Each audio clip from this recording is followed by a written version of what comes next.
O outro caso que aconteceu foi a locação de um ponto comercial. Os clientes haviam locado, né, e isso é sempre bom ficar atento, porque a locação de ponto comercial ela tem no seu contrato cláusulas específicas, então é muito importante que o cliente não embarque numa aventura.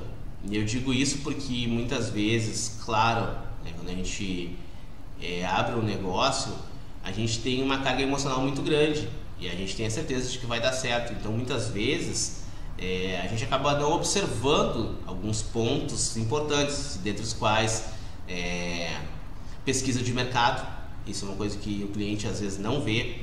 E aí também as cláusulas contratuais. Então tem que ler muito bem o contrato, tem que ver o que ele prevê, porque tem um termo em latim do direito civil que fala pacta sunt servanda.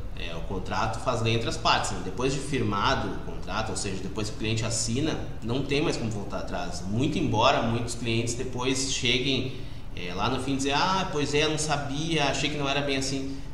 Não é mais o momento. A pessoa não pode usar da própria torpeza para se beneficiar, então para buscar uma vantagem. Então neste caso até os inquilinos eles não estavam se voltando contra o contrato, mas sim contra a situação. O que aconteceu? Um ponto comercial numa área nobre de Porto Alegre e que, né, em razão da pandemia, os inquilinos acharam por bem devolver este imóvel, né, encerrar o contrato e devolver. Bom, até aí não tem problema. Então eles entraram, começaram a negociar diretamente com o proprietário, né, para devolução deste imóvel, só que tinha um porém, e não é um pequeno porém. Eles tinham feito benfeitorias, e não benfeitorias necessárias, né, voluptuosas, aquelas que enfim, são da conta e risco do próprio inquilino. Muitas benfeitorias, o imóvel estava realmente muito bonito, só que talvez para o proprietário voltar a alocar não fosse o interesse dele manter as benfeitorias. Essas benfeitorias, né, segundo as notas fiscais, segundo o próprio cliente falou, giraram em torno de quase R$200 mil. Então não é pouca coisa. E muita coisa poderia ser recuperada, né? Muita coisa o cliente poderia retirar e fazer o uso ou revender, enfim. Só que o problema foi que o cliente veio a mim depois de praticamente 4 meses conversando com o proprietário. Na verdade, ele estava conversando com o advogado do proprietário. Nunca conversou diretamente com o proprietário em si. Ele conversou com o advogado do proprietário. E neste caso, sim, o advogado era um profissional que tinha conhecimento do mercado, né, experiência. Então ele conduziu as negociações. E é uma pena que o cliente tenha vindo, né, muito tarde conversar conosco. O imóvel já havia sido devolvido.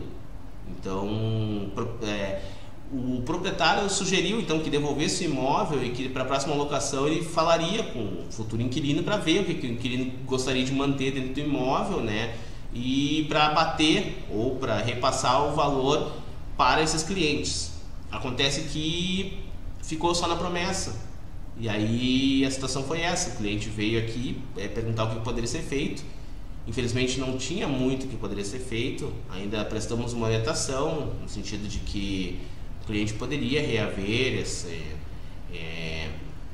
esses valores, né, porque ele teria que ter acesso lá novamente, só que aí o cliente optou por deixar assim, né, porque teria que pagar novamente o aluguel para retirar, né, os bens, porque já havia entregue as chaves. E aí, né, como acontece muito, isso é muito comum, as pessoas preferem, não, deixa assim. O prejuízo do cliente foi muito grande, mais de R$100 mil. Ainda assim, quando o cliente veio conversar conosco, haveriam algumas possibilidades plenamente viáveis de se buscar mitigar esse prejuízo. Mas aí o cliente achou por bem não se incomodar mais, que ele já estava se incomodando há 4 meses com essa questão, e seguir em frente, né? Então, novamente, é o que a gente sempre fala, né? Se tem um problema, é bom que a gente resolva esse problema no início, né? Que é aquele ditado antigo, né? Melhor prevenir do que remediar, né? Isso, né, vale para a saúde e também vale para o direito, né? Neste caso, ainda que nós estivéssemos com algumas possibilidades que já não poderiam mais ser implementadas, ainda tinha bastante coisa para ser feita, mas aí foi uma opção do cliente. Não cabe a mim julgar, fazer juízo de valores, em que pese eu entendo que o prejuízo foi muito grande e foi bem explicado para o cliente, né, que ele poderia recuperar mais da metade desse valor.